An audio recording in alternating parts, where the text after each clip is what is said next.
You are about to learn how to create the best tasting, healthiest probiotic pickles that you and your family are gonna love.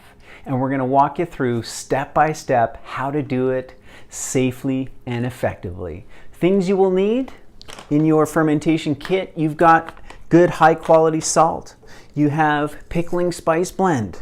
You've got what we call a pickle pipe. I'm going to explain in just a moment what this is and why it's so key to your process. You've also got a little weight.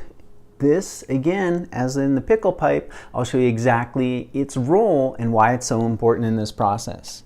What you will need to get, the other thing here is we've also got our fermentation brine. Could be from a previous batch of pickles, like carrots in the case of this, or from a sauerkraut. I've already pre-measured that out and it's ready to go for this recipe. So the next thing you'll need is your choice of vegetable. So I've got some heirloom carrots I've already pre-chopped up, so we can go get right into this. Now, you can choose any vegetable that you want. This is the amazing thing about pickles. This recipe, this template that you're learning, you can pickle anything. You can do carrots, green beans, garlic, onions, asparagus, whatever it is your heart desires or your kitchen, your fridge is overflowing with. Maybe it's harvest time, zucchinis are coming out. Whatever it is, they all make fantastic pickles. Encourage you to play, get creative. You've got your jar. So 1 liter mason jar, that's what we're starting with. You can go smaller, you can go larger. Totally up to you, especially as you start experimenting. Maybe you're not sure about, you want to try a new flavor. So you can always use a smaller mason jar. The process works exactly the same. Same with large jars as well. All right, so here we go. So carrots, I've chopped them up. Fermenter's choice or chopper's choice in terms of how you want them. They could be long sticks, it could be grated, could be, kind of rough chunks like I've done here as well. Totally up to you how you'd like to see those as an end result. Now, we take our vegetable, whatever that is, put that into a jar. We're going to fill it up nice. It's okay if you do have a bit of room left over at the top. It doesn't and probably shouldn't be all the way to the top. The maximum we want to go is to where the jar begins to taper. So right at that line, that's the maximum fill level for your vegetables. Okay, so in it goes. So you can absolutely have less, no problem, but we don't want more than that. So that's our first ingredient. I also have some fresh dill here, so you can mix and match. Pickling spice is wonderful. This is a traditional spice blend that's been used for a long time, different cultures and different blends of spices. So coriander, allspice, bay leaf, mustard seeds, all wonderful, adding great flavor. So we would just drop some of that in. Per liter, about a half teaspoon is all you need. So you've got a lot in this jar that you will have and be using for many pickles to come. If you're using a fresh herb like dill, here's a little tip. Instead of chopping it all up, save yourself the time, and when you're done fermenting and you're enjoying the pickles, it's much easier to just remove a clump of it than all that finely chopped bits. So just throwing in a couple of clumps, totally optional. I have it on hand, so I'm going to put it in just like that. Okay, so we pack everything down, make sure it's kind of well in there. And this could, let's just throw in one more quick chopped carrot there. We've got a little bit more room left in there to add some more carrots, so we might as well. All right, love these locally grown heirloom carrots. You got that purple skin, bright orange on the inside. Absolutely delicious. Okay, in that goes. Always save the tops for broth, stock like that. Put that aside, throw it in your freezer, and use it for your soups.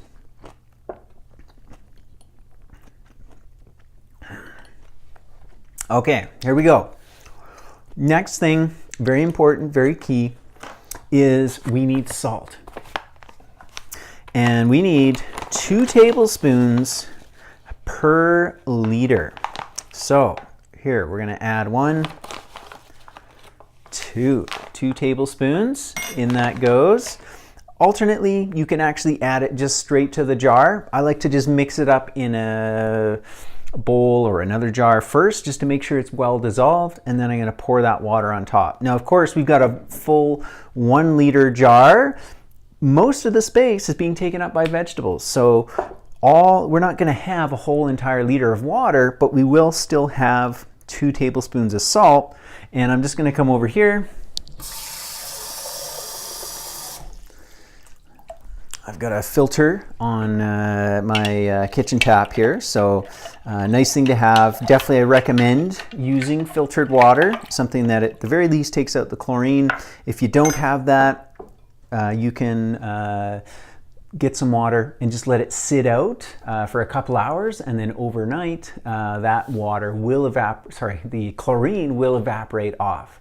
Now, it's not going to be a major detriment to your ferment, but we know the role that chlorine plays. It helps keep our water clean, kills microbes, the type of pathogens we don't want, and it can hinder some of the good bacteria initially in the beginning. So if you're able to do it, access filtered water, and at the very least, leave some out overnight to allow that chlorine to kind of volatilize or evaporate off. So start with that. Okay, so that salt is nicely dissolved. Now I pour that in. And what the salt is doing, it's going to create the right environment for the good bacteria to grow. Now, these are our friendly ferments, the probiotics, and they come actually from the skin of the carrots that have been growing in nice organic soils. That's why it's key, if you can, access organic if and when possible. It makes a big difference in your ferments. The quality of your food is dependent on the quality of the soil, which is dependent on the quality of the life living in the soil, the bacteria, the microbes. And so a good locally sourced organic carrot, which is one of those vegetables, the difference between, organic and not inorganic is not that big a difference in price. So it is worth the investment if you can go ahead and do that. So those bacteria that are coming from the carrots, right? They're on the skin. So you don't need to peel your carrots. Just obviously make sure they're clean, and give them a chop, put them in, and then adding that salt water. It's that salinity in the right percentage, and it's anywhere from like 2 to 4% in that range is what we need to create that nice environment. So what that equals is about 2 tablespoons per liter. Now, of course, if you're to drink that brine straight, as in the case of the brine that you received as a part of your kit, of course, it's gonna taste salty, but just keep in mind that fermented foods that were preserved this way, humans have been using salt to preserve foods time immemorial. And salt is not bad, it's just we've gone wrong with the quality of salt. So get yourself a really good quality, and then of course the amount. So most ferments in this way have been consumed as a condiment. Sometimes things like miso, right? It was a way to stretch out the salt. They wouldn't add salt to their meal. You wouldn't salt your soup, you'd add miso. Now, 2 tablespoons, adding that in, that is a good high quality salt, and we're gonna get good minerals and good electrolytes from that. So 2 tablespoons creates that right environment for good bacteria to grow. In it goes. Now we've still got some room. I'm going to fill the rest of the way up with water eventually. I'll get there. Here is our starter brine, which is fantastic, and you'll see in the other video how to use it. This is one of the ways, using it as a starter culture. Not necessary for this step, but it is good to do. What it does helps introduce good bacteria that had been established from a previous ferment where you've been successful, or in this case, we have been growing bacteria, doing ferments for years. Great culture that went in there. And it also helps just drop the pH. Now, just a little aside, as I'm talking about salt, as I'm talking about pH, it's these factors that help create a good, friendly ferment. So now if you're kind of, again, a little wary, questioning, working with bacteria, is this safe? This is your first time doing it. These are the 3 keys. So it's the salinity, having that right amount of salt. 2 tablespoons, you are gonna be perfect. Next is the acidity. So right now it's just carrots in salt water.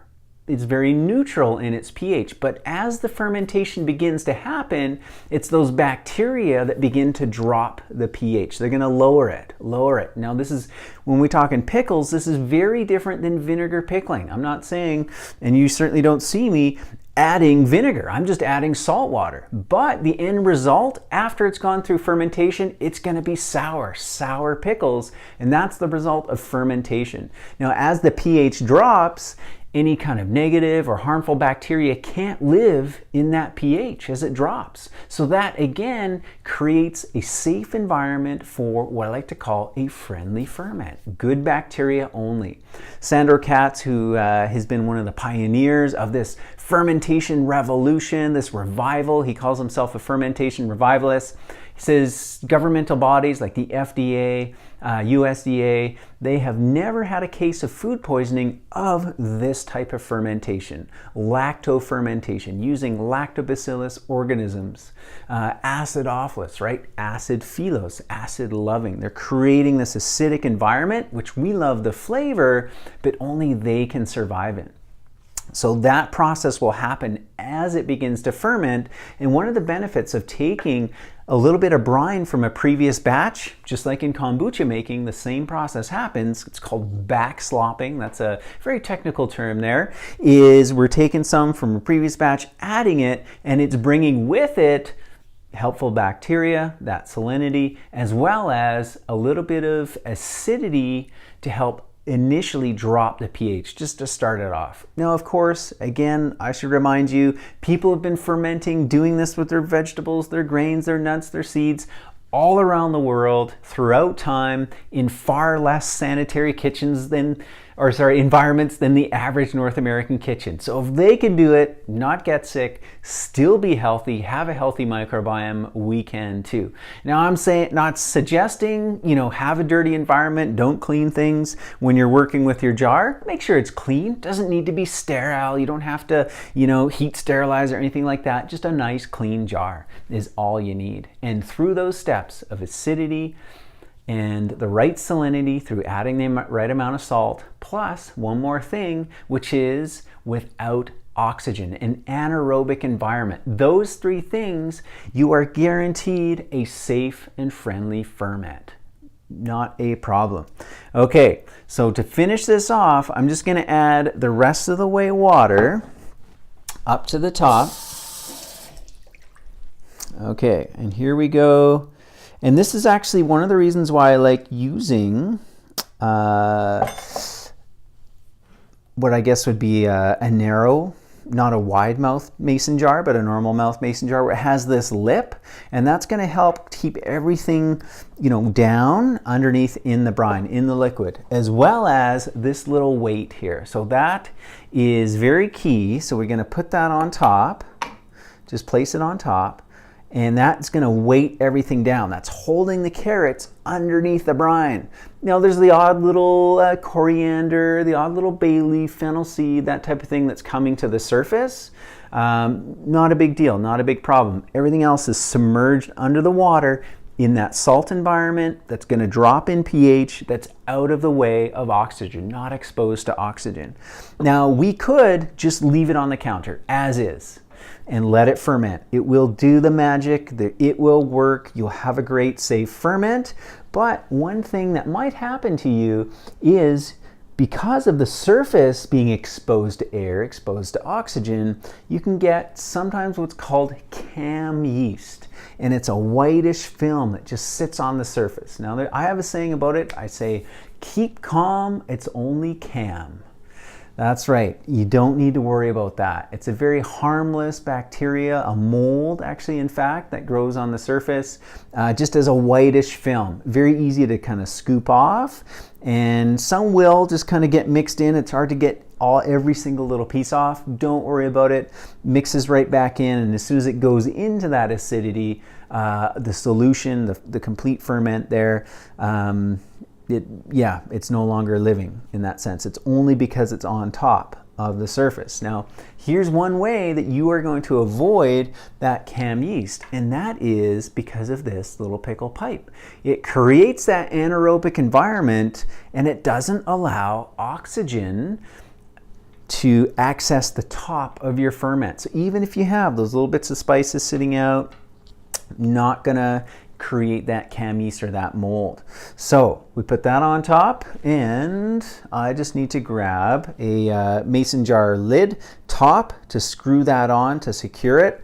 I grabbed the wrong one. I've got the big one here, so let me just get that. And I'll just use this here because it's right there. All right, so here we go. We put that on. That secures it in place. Now what's going to happen, that's going to ferment and gases are going to build up. And this is the reason why you can't use a mason jar and seal it tight with its own regular lid. Because yes, creates an anaerobic environment. Bad bacteria can't get in there, can't live on the surface. But those gases that are being created through the process of fermentation, they need somewhere to go. So this has a very clever design where it's going to let those gases out, release them into the air, but not let anything in. So you have that facing up, everything down below, and you are ready to let this sit. How long? Well, it's up to you. I've done some pickles in as short as 5 days. That's all they need. And I've done some pickles as long as 4 weeks. Just depends. Depends on the type of vegetable. So think about it. A zucchini is far less dense than a carrot is, and it's far more juicy and holds more water. That's going to pickle a lot quicker, a lot faster, because those bacteria are able to kind of get through the skin in deep into the vegetable, start digesting its fibers much more quickly than, say, the density of a carrot. And even a carrot, that time frame will change depending on whether you shredded the carrot, much more surface area, more sugars that are accessible and released than a whole carrot or a beet, right? I've pickled beets whole where you drop them in, they take 4 or 5 weeks for that whole fermentation to be completed. One way I know is at any time, and you can do this too, at any stage in the fermentation, you can open it up and go, how are my carrots, right? You dig right in there, you pull one out, and again, hands clean or a clean, utensil to dig in there. Don't need to worry about, obsess about sterilization, that type of thing. It's all good, it's all safe. You can always have a quick taste, or in the case of the beets, I'll cut them in half, and you'll be able to see this kind of color gradient as well of how far the fermentation has progressed. When I do my pickles with pickling cucumbers every kind of late summer, same process. That's about 7 to 10 days. You want to get the right pickling cucumbers, pack them in a jar, have your pickling spice, do the exact same process, and my wife and I will check them about 7 days. Okay, where are they at? Cut one open, we'll see that color gradient. Has it fermented all the way through? We'll taste it. This is important. How sour is it? Do you want it more sour? We'll let it go longer. How soft is it, right? So these carrots, nice hard, they're firm, they're crunchy, but as that fermentation progresses, they will become slightly softer, more sour, more acidic, and that's a good indication. So you can go all the way on that spectrum. There's no right or wrong. You can do a short ferment, you can do a long ferment. It really comes down to personal preference, personal taste, and some other factors like, did you add a starter, right? So this starter that we gave you to work with will just help quick jumpstart your fermentation that much more quickly. So that may reduce the time depending on the ambient temperature. So when you're ready, you've got your jar filled up, your pickles are ready to go, leave it at room temperature. Now keep it away from direct sunlight, so it's not, directly in the windowsill. You don't need to hide it. It doesn't need to be, in the dark specifically, just away from direct sunlight. And typically we'll have ours maybe on the back kitchen counter here, or we'll take them downstairs. And especially in the summer, because if it's too warm, if it's hot in the house, it can affect the rate of fermentation. It can affect the bacteria. They're happy like we are, that nice kind of 70 degrees type temperature. that is best and ideal for them. So the cooler it is, the slower they'll move, right? They aren't as active and your ferment will take a little bit longer. So in the winter, maybe you got your house is a little bit cool, might take a little bit longer. Again, there's no set time frame that you should be aiming for. You have that whole entire gradient, depending on the vegetable, depending on your preference for the flavor, how you've chopped and prepared it, as well as the environment, the temperature of your home. So the cooler it is, slower it'll be. The warmer it is, the quicker it'll be, but again, to a point. You don't want it too hot or too warm. Hence why a lot of cultures, if there was like a hot climate, they would bury it, right? Because that earth was a more constant temperature and generally cooler for them. If it's a hot environment, or if it's a cold environment, it was generally warmer. So they would have it in the earth to have that more consistent temperature that was perfect for the bacteria to ferment. All right, so once you've let your ferment go from anywhere from 5 days to 5 weeks, depending on those reasons that we talked about, what you're gonna do, you take the lid off. Now save that, use that for your next ferment, right? You wanna get that going right away. Same with the weights. Take that out, use that as the next batch. Then simply just put your lid on from the original mason jar seal there. Put that on tight, then store it in your fridge. The shelf life of this, it's already been fermented, full of good bacteria, that right acidic environment. Once it's in the fridge, that'll slow, almost stop the fermentation. And this is now perfectly preserved for minimum 1 year. No joke. As it sits, the carrots will continue, or whatever vegetable, to get a little bit softer. But I have honestly found ferments in the back of my fridge, like, oh my gosh, like there's a jar we totally forgot about. Like literally like 3 years old, still perfectly good. So don't worry about it as long as they're in the fridge. And the fridge is only to help slow the fermentation. Otherwise, those bacteria, they just keep going.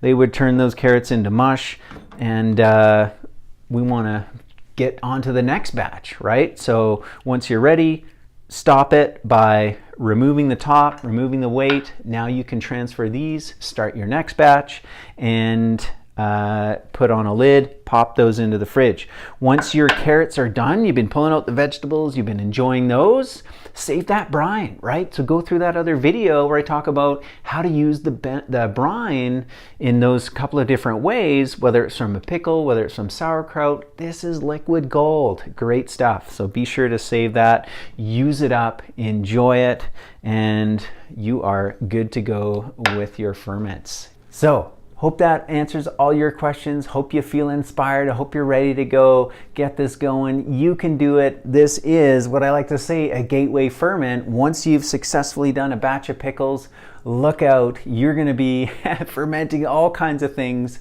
It's a wonderful skill to have. Really happy that I've had this opportunity to share this with you. I wish you continued success on your path, on your journey with fermentation, fermented foods, and of course with health of yourself and your family. All the best.